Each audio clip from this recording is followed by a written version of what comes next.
Hey, Brian. Hey. So let's talk about investment properties. Oh, okay. We're going to talk about investment properties, huh? Well, we're experts in that now Yes, we are. because we've been taking a lot of investment properties. Yeah. So I guess, what's the first thing comes to mind when you think, okay, investment properties? What is that? For most people, what do you think that means? It reminds me of the meme that you see on Facebook or whatever, where they have, a lot of realtors post this meme where they're like, this is what I think I am. This is what my mom thinks I do. This is what the world thinks I do. You know that meme? Right, yes, yes. And so with investment properties, like, the reality of it is they're properties that are in bad condition. Okay. Generally speaking. So you think most people say, well, I'm looking for an investment property. Most people refer to something that is... No. Oh. Refer to my meme thing, okay? Oh. So, in the meme, what happens? The meme says... Oh, school thing. Sorry. We have to do this while driving because we're, super busy. The meme says, okay, what an investor thinks an investment property is a house that's basically in really good shape and needs, a little touch-up, like a carpet and paint or something like that, Right. The reality of it is people with houses that are only... have some minor cosmetic flaws aren't really willing to sell them at a significant enough discount in order for it to be appealing to an investor, because there is one definitive characteristic of all investors. They want to buy as cheap as possible. Right, exactly. They want make as much profit as possible. They want to make money. Right. That's what they want to do. And so if they can't get it at a good price where they believe that they're going to make money, they're not going to buy it, right? Right. And so the reality of it is there is definitely a threshold of deteriorated condition where it kind of jumps into the investor world, where a normal retail buyer is not generally willing to take on the degree of risk and the degree of expense in order to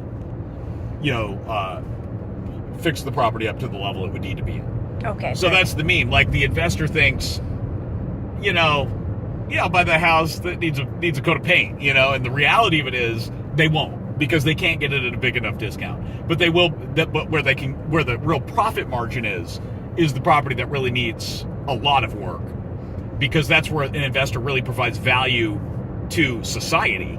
Right. Because they take properties that are really bad, that are really just destroying the neighborhood.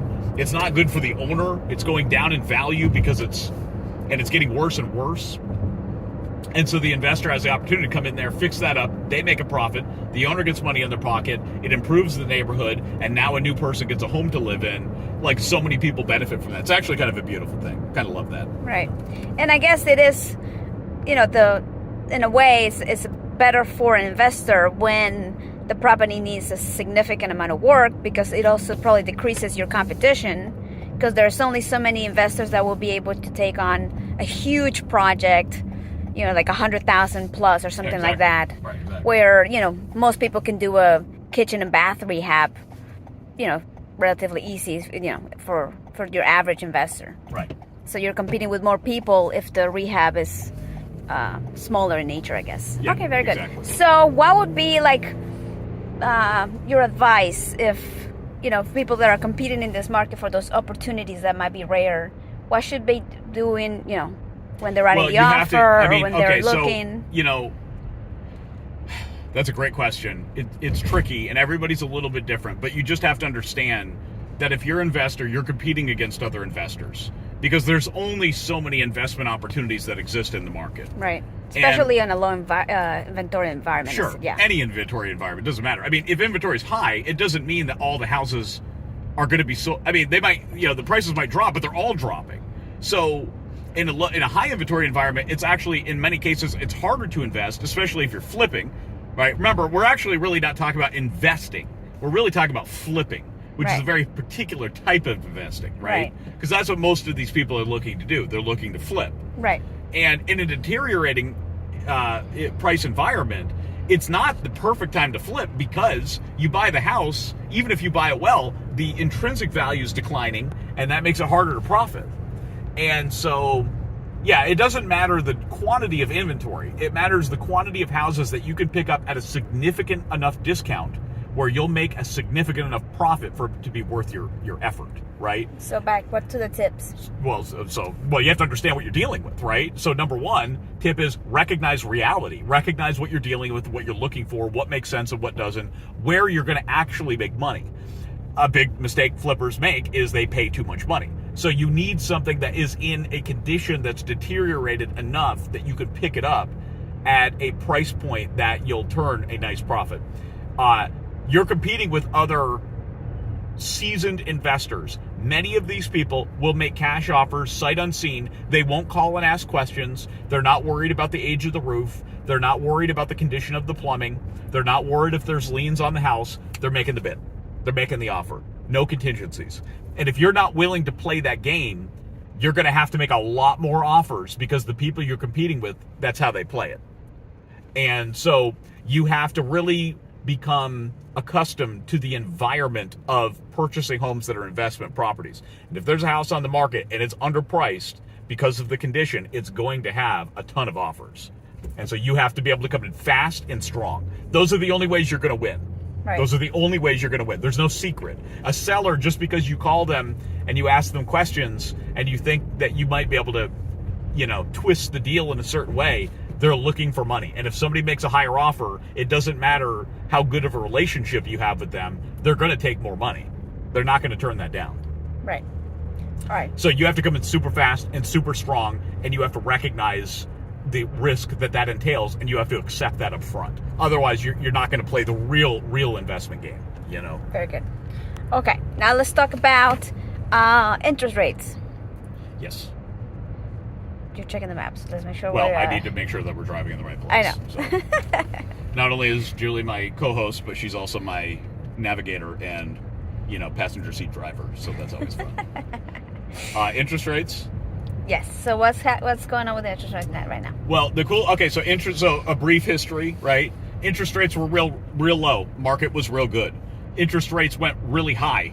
Market got not so good. Okay. Now the good news is interest rates dipped a little bit again. And by dipped, I mean they went from like 7.25% to like 6.5%, right? Right. So it's not back down to the 3s that we saw a year ago, but it is a little bit lower. And the interest rates really are governing the market to a large degree.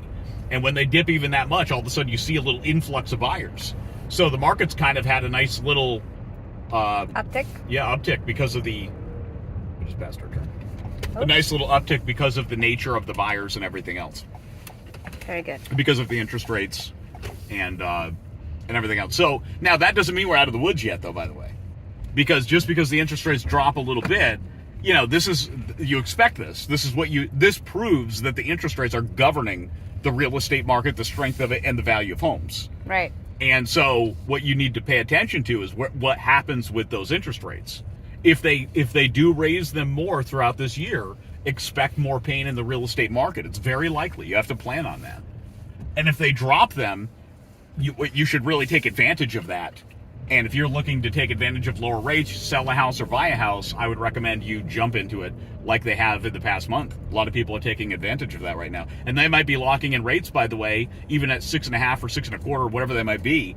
They might be locking in rates that nobody else will see for years. Yeah. Possibly. Who knows? Right. Okay, very good. And let's talk about our famous Sip and Shred event coming up. We're almost there. Actually, we're doing a vendor spotlight there right now, and we're gonna be sending out the announcement for Sip and Shred, and so you'll find out where that is. But it's gonna be a lot of fun, and it's gonna be coming up towards the end of February. So everybody, pay attention for that. And we'll be sending out at least an email and probably some, calling and, making some other communications out there for it. So let us know if you would like to come, and keep an eyeball for that. Very good. All right. I think we're almost to our destination, our secret location. So yep. Let's wrap it up. All right. Well, thanks a lot, everybody. Bye. Bye.